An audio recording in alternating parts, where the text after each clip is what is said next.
Hello, good morning. So, hanap tayo ng signal trade ngayon. Ngayong October 1. Okay? Dito sa may spot. Okay? So, maganda itong GMT USDT. Okay? So, ito, mapapansin meron siyang signal of buy. So, naka-bear market siya.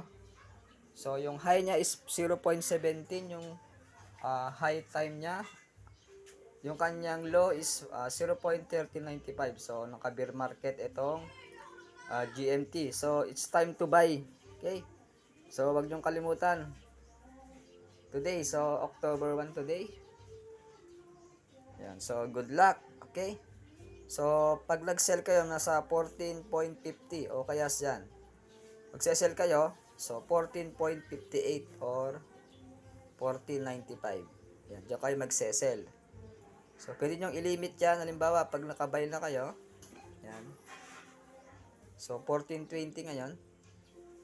Yan. So, pwede nyo i-limit, i-sell nyo. Yan. So, gusto nyo 14.90. Yan. So, automatic ibebenta nyo yan ng 0.1490 kahit di nyo nabantayan. So, yun yung kanyang limit. Okay? 14.20 yung price niya. Bebenta mo siya ng 0.1490. So, naka-automated na yan. Kusa na siyang mag-sell. Okay? Kapag ka na-hit niya yung limit price. So, yan. So, bili na kayo, buy more GMT. Todo nyo na. So, spot trade to. Hindi siya future, kaya walang sulog sa spot trade. Okay? So, good luck everyone. Hanap pa tayo ng magandang i-trade. GMT, try natin tong MNT. Nakita kong kunin. So, ang Bitcoin ngayon, mapapansin mo, nagbiris din yung Bitcoin. BTC.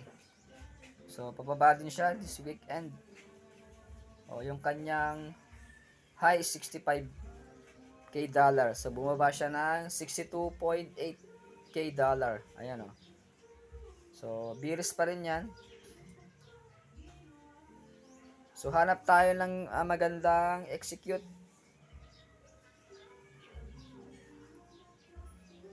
Itong MNT, tingnan natin.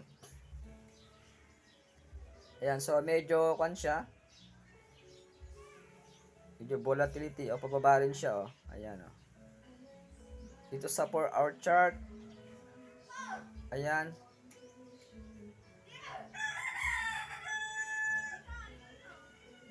So, 61.93 pababa siya. So, tingnan natin kung ma-hit niya to. $59. Ayan. Basta 59. Diyan tayo bibili. Kung sakali, bababa pa siya. Okay. So, kung bibili kayo ngayon, 0.62, 64, ibenta nyo ng 0.70.